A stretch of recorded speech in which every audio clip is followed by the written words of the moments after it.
Yo, it's your boy Kev back with another episode of All Facts No Slack Saints podcast.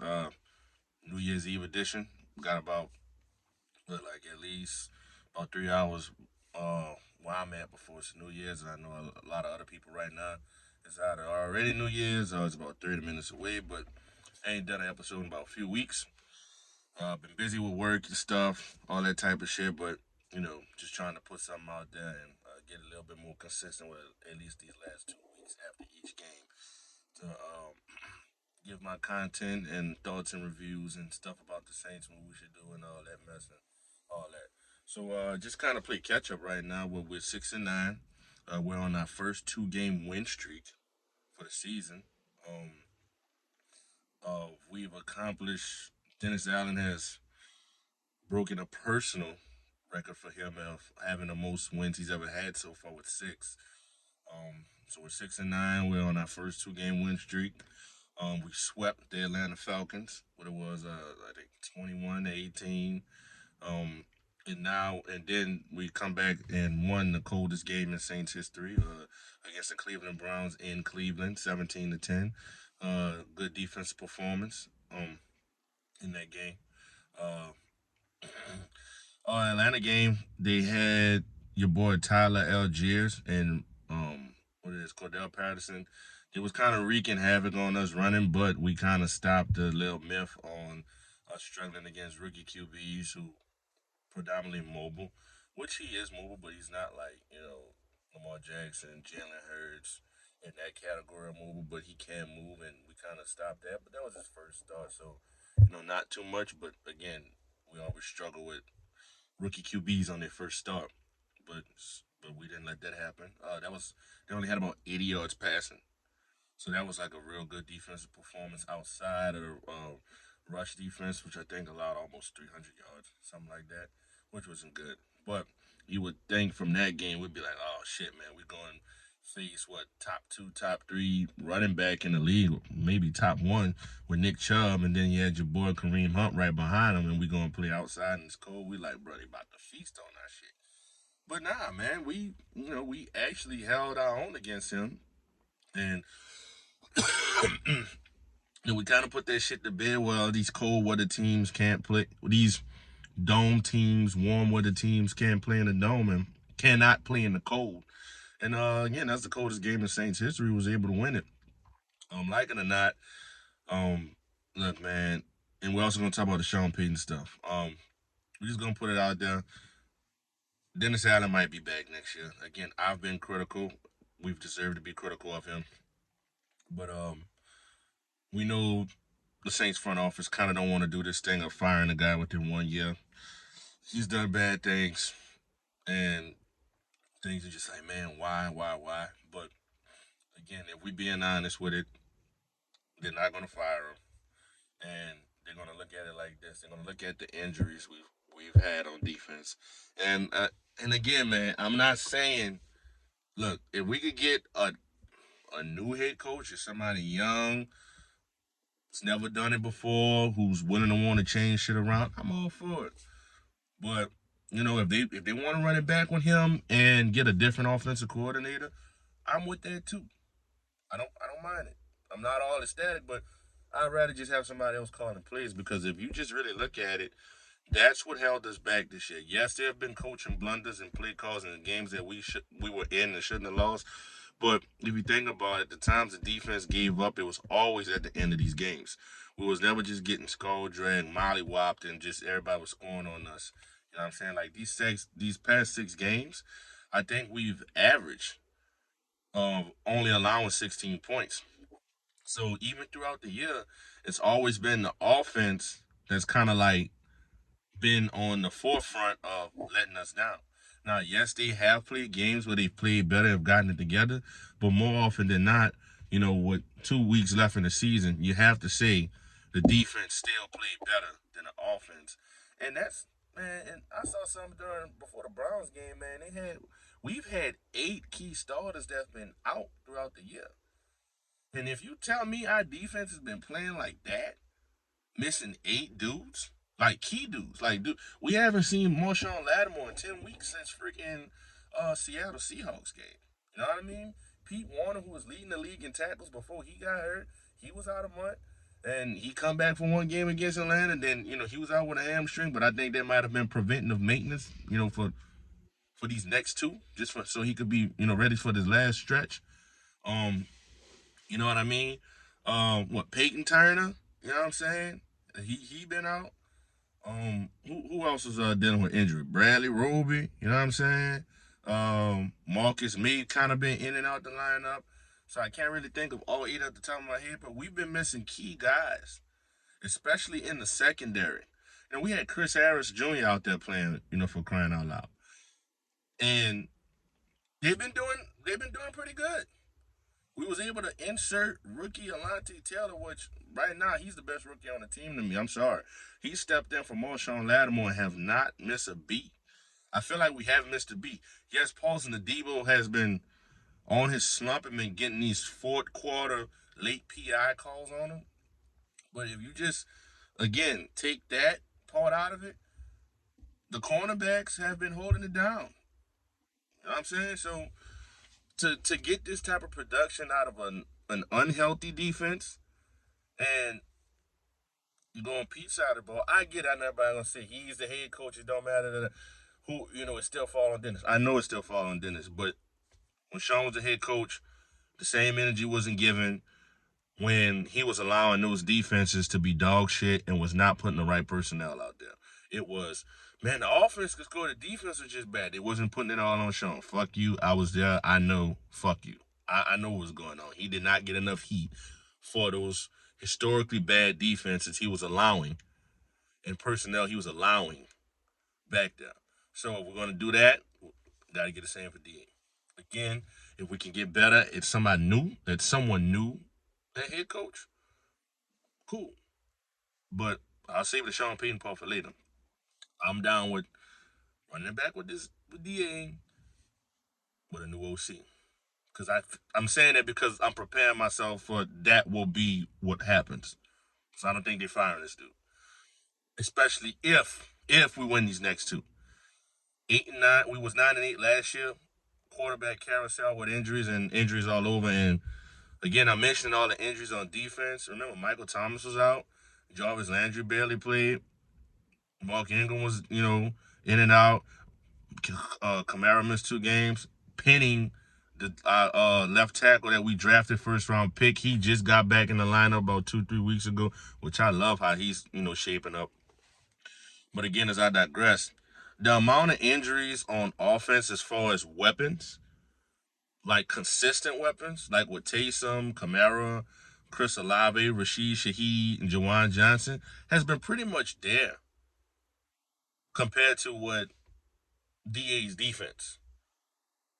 Like DA has suffered way more injuries on defense and still had a better product than the relatively healthy offense throughout the year and the inconsistencies. And like Elvin Kamara's been on the team, going on 6 years, almost 6 years, and it's like they're still asking him questions about his usage, and they're still saying, yeah, we're finding ways. We shouldn't be finding ways. Like, just look at the fucking tape. You've been here 16 years, motherfucker. So, you know what I mean? Shit like that. Taysom Hill is offensive player of the week 1 week, scoring 4 touchdowns, and like we barely hear from him again. And the time we do hear from him is a game that we like. Okay, it's fucking coldest game ever, and it's like you have to use him. And then at that moment, you didn't start giving him the ball till 2 minutes left in the third quarter around that time. So like it's with Pete Carmichael, his usage of Elvin Kamara alone this season is, I'm not going to say he needs to be fired. He's been here for a long time, but let him step down. You know, let him step down and find somebody who really wants to do it and who can do it. Um. So yeah. On that note, we got 2 games left. We're still alive for the playoffs. Playoffs. Yeah, playoffs. Um. We're actually also in a predicament where even if we don't win a division, we're about 4 games, like 3 teams behind in the hunt, but we can possibly still get in as a wild card, even if we don't. win the division. You know what I'm saying? Right now we're 6-9. Carolina 6-9, and Tampa is 7-8. Um, Tampa has to lose at least one of these two games. Hopefully, both of them. Um, and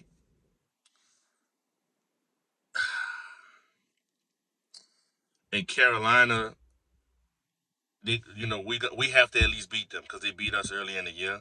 Which, my God, I hate that they beat us earlier with Matt Rule, but we have Tampa has to lose out or at least lose one of the games, and we have to win both of our games to at least win the division. To at least win the division.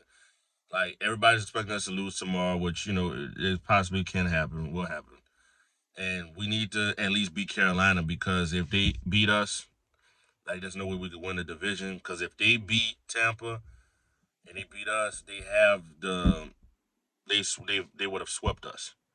So then we'll be waiting on wild card.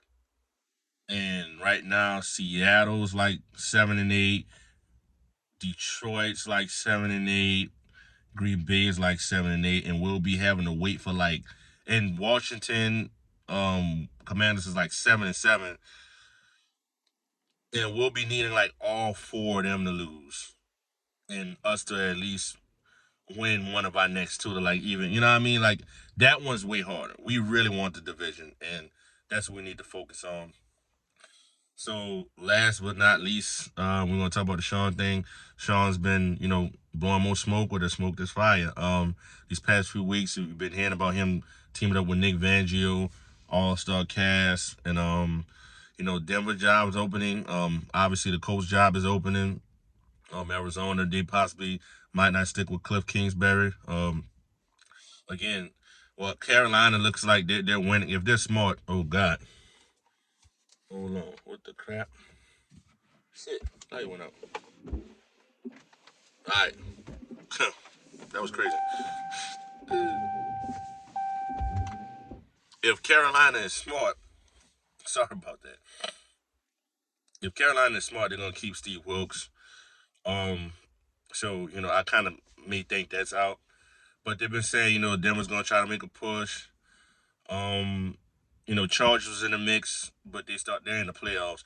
Unless Sean is like guaranteeing them, look, I want to go to y'all. So if they do like a 1 game exit or something like that, they could say, hey, we still want to cut ties with you, Brandon Staley. But I seriously don't think they're gonna do that. They're winning, so they're saying Denver's gonna make the big push, and then he's also mentioning he'll come back to us. But with him saying that he'll come back to us, there's rumors like, yo, he'll bring Tom Brady. I don't want that. Let's just get this out the way. I'm just not a big fan of Tom Brady, period. I'm glad Drew actually came back that year to keep him from coming play. I just don't like him.